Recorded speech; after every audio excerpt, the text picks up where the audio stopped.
Krásný den. Já vás vítám při dnešním rozhovoru s mým hostem Janou. Já bych se nejdříve představila, jmenuji se Lenka Hilgerová a jsem komplexní alternativní terapeutka a také lektorka kurzu alternativní kineziologie. A o tom a nejenom o tom si tady dneska s Janou budeme povídat. Já jsem moc ráda a děkuju za to, že si přijala, Jani, moje pozvání do tohohle rozhovoru a teď ti dám prostor a slovo.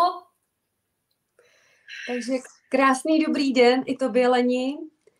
A abych se teda nejdřív asi na úvod představila, tak jsem mamka 2 dětí a vlastně bydlím na malé vesničce a po mateřské dovolené, což bylo loni, jsem hledala práci a tak, abych jakoby zvládala zabezpečit rodinu a výchovu a domácnost. Práce mi v podstatě vyšla na poprvé. Dneska pracuji jako osobní asistent a vlastně jako vychovatelka ve školní družině. A přihlásila jsem se, Leni, k tobě do kurzu kineze, protože jsem s dcerou Josefínkou řešila v podstatě školu. To byl ten hlavní klíč k tomu, abych nějakým způsobem jí pomohla. Přihlásila jsem se tam taky proto, že jsem cítila v sobě nějaké vnitřní pnutí, zjistit, co mi ta kineze může nabídnout. A vlastně díky tomu, díky té realizaci toho kurzu, jsem v podstatě si začala odblokovávat různá svoje životní přesvědčení, která ne vždycky byla ta správná. A za celou tu dobu toho kurzu jsem si odblokovala zhruba 35 témat a díky tomu vlastně se posouvám dál kupředu.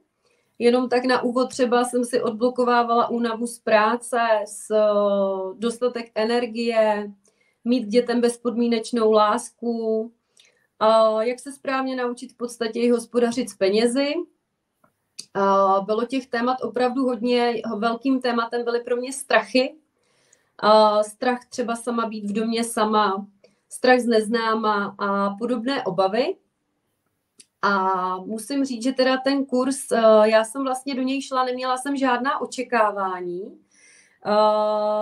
Nevěděla jsem, co všechno mi může nabídnout a bylo toho, musím říct, že spousta informací se mi dostala, o nich jsem vlastně neměla ani jako nějaké ponětí, že se mi vlastně dostanou, ať už od korekcí, různých cviků. A díky tomu jsem vlastně mohla krok po kroku si plnit další a další odbloky. Ten kurz... Já tady jenom s dovolením zpřesnila, já ti do toho prosím skočím. Ano. A posluchači a diváci věděli, o jaký kurz jde. Janča se zúčastnila vlastně pilotního onlineového kurzu kineziologie. Já tu kineziologii předávám v kurzech, učím ji už od roku 2010, ale tohle byl vlastně pilotní kurz a zřejmě jediný u nás onlineový kurz kineziologie.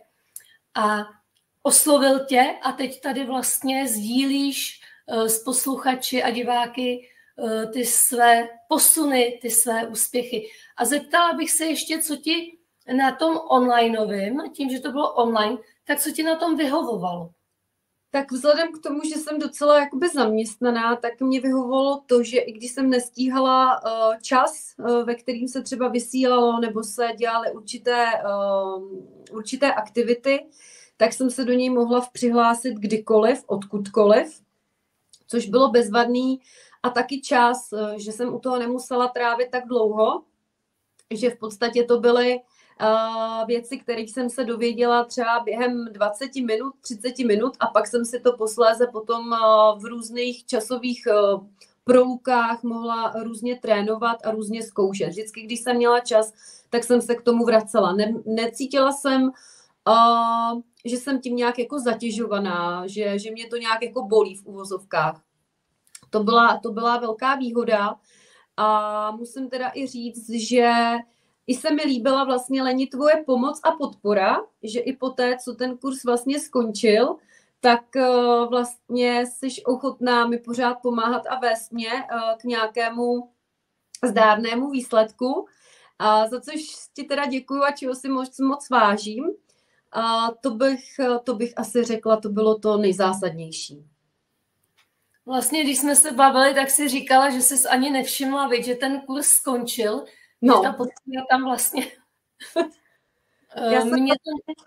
Já se ještě omlouvám, že ti do toho skáču. On trval teda tuším 5 týdnů, ale tím, jak vlastně jsme pořád nějak jako byli v kontaktu a jak ta skupina jako pracovala, nějak jako jak se dál obohacovala, tak jsem si pak vlastně říkala, tyjo, on už vlastně asi skončil, ale nevím, jak teda konkrétně kdy. No, takže ano, tak to bylo. Tak, to jsem ráda, že jsi spokojená. A teď bych chtěla ještě divákům říct, že vlastně ty jsi se zúčastnila teď i toho probíhajícího minikurzu Splněné přání. Ano. A jsi tam zaznamenala nějaký mega úspěch. A já nebudu vůbec nic říkat a nechám to na tobě. A ještě jednou moc ti gratuluju k tomuhle úspěchu. A jestli bys byla tak moc hodná a podělila se o tohle úžasný tady s náma. Kdyby se mi to nestalo na vlastní kůži, tak bych snad neuvěřila ani tomu, kdyby mi to někdo vyprávěl. Ale ano, v podstatě jsme zahájili první lekci kurzu Splněného přání a já jsem věděla, že do toho kurzu jdu s tím, že moje přání je vlastně nalezení vlastního potenciálu nebo nové práce, protože práci, kterou teď v současné době dělám, tam mě úplně jakoby nenaplňuje, necítím tam takovýto nadšení. A takže jsem si sepsala vlastně na kus papíru, opravdu jsem se nad tím zamyslela a když si vlastně řekla pro mě několik velkolepých aha momentů, tak jsem si řekla, aha, tak to musím napsat opravdu od srdce, takže jsem se zamyslela, jakou vhodnou práci teda bych si přála. Práce s lidmi a teď jsem to prostě různě, možná abych třeba jako nějaký mluvčí nebo nějaký zařizování, nějaký organizování, abych měla nějaké kompetence a že bych se chtěla cítit jako energická, jako naplněná a najednou jsem to tak jako dopsala a v ten moment prostě zazvonil telefon a přišla nová vlastně nabídka jako práce, ale byla to ještě nabídka práce, jakoby, kterou jsem si sněla, kterou jsem si vždycky říkala, jo, tak kdyby tahle pozice nebyla obsazená, tak já ji 100% vezmu. A teď najednou bum prásk a ono vlastně k tomu jako došlo. Takže v stávajícím zaměstnání jsem tedy dala výpověď a od 1. dubna nastupuji na novou pozici, která mi není samozřejmě cizí. Už v minulosti jsem něco podobného dělala a hlavně se těším na ten kolektiv, protože ten taky velmi dobře znám. Takže pro mě se vlastně při první lekci kurzu Splněného přání splnilo to, co jsem si ani nemyslela, že se jako splní. A dalším bodem, vlastně, který bych ještě chtěla tady říct, že dneska jsme měli videohovor nebo videozáznam na vizualizaci dalšího přání. A to přání bylo zdraví, kde jsem teda si jako napsala, že bych určitě se chtěla věnovat nějakým pohybovým aktivitám, nějak jako cvičit a vůbec jako do toho zdraví jsem zapojila spoustu jako oblastí, správná výživa, ale hlavně jako správné držení těla. A ty Lenis dneska prostě udělala tu vizualizaci a ještě jsi to tam vlastně řekla, takže jsem měla pocit, že si říkám, tyjo, ta Lenka mi snad vytí do hlavy, jak ona to prostě takhle jako řekla, takže zase jsem si napsala spoustu jako věcí, které mě prostě z té vizualizace jako obohatily, co jsem si vlastně vizualizovala, fakt jsem úplně promítla ty svoje emoce, ty pozitivní emoce, co z toho všechno budu mít, když se to přání splní.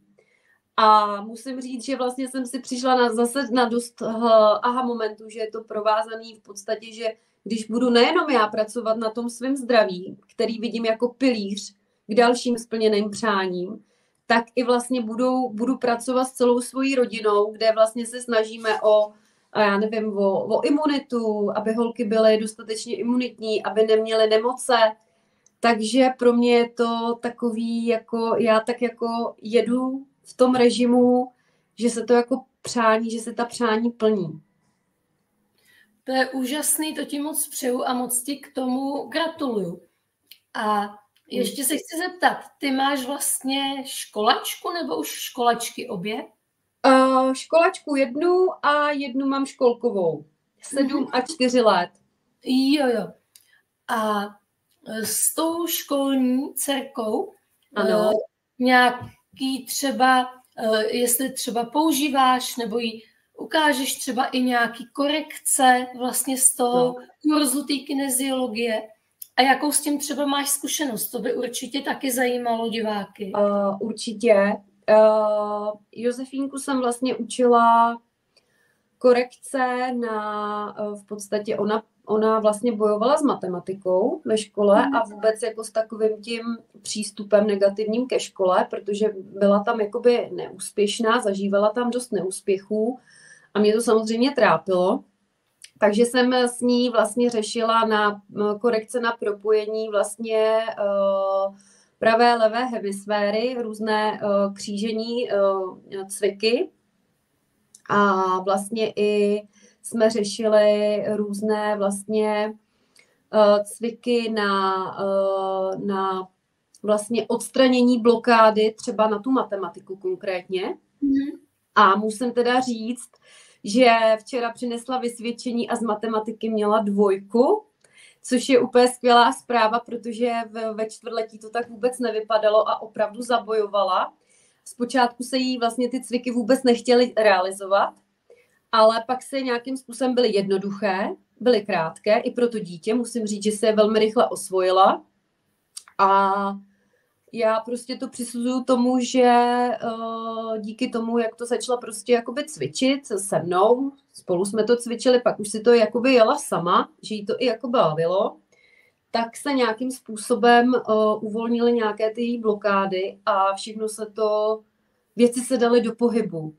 Dali se do pohybu tak, že prostě ona opravdu začala mít jako výsledky a začala být úspěšná, což v té škole, jak se dítě šáhne na úspěch, tak začne mít úplně jiné výsledky, takže pro ní to bylo jako opravdu velká výhra v loterii. A já si dneska každý den si v podstatě cvičím na takovýto ranní probuzení, tu ranní korekci, abych se tak jako uzemnila.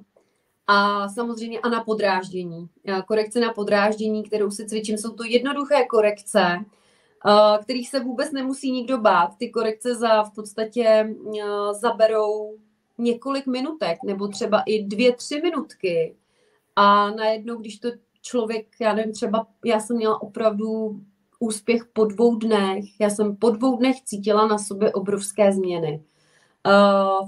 Že jsem nebyla tak pětá, jo? Že jsem opravdu cítila, že pomáhají. Takže když tě tak poslouchám, tak vlastně ta kineziologie se stala taky nedílnou součástí tvého života. No jo, určitě. Jo. No já na ní taky nedám dopustit, i když těch technik umím víc a určitě dobrých, ale tu kinesku miluju právě pro tu její jednoduchost. A protože vlastně v tom kurzu alternativní kineziologie můžete odblokovávat i sami sebe, což jako při jiných technikách je téměř nemožné, nebo aby to bylo efektivní, tak to prostě ty jiné techniky, ty jejich postupy vlastně neposkytujou. Nejde to, což mě tady přijde jako hlavně pracovat se sebou, že je skvělý. A hlavně, co je skvělý, že člověk je sám sobě tím terapeutem, když si to trošku osvojí, protože vlastně si tu terapii udělám kdykoliv budu potřebovat. V sobotu, v neděli, o svátcích, na dovolený, kdykoliv. Takže to je velká přidaná hodnota.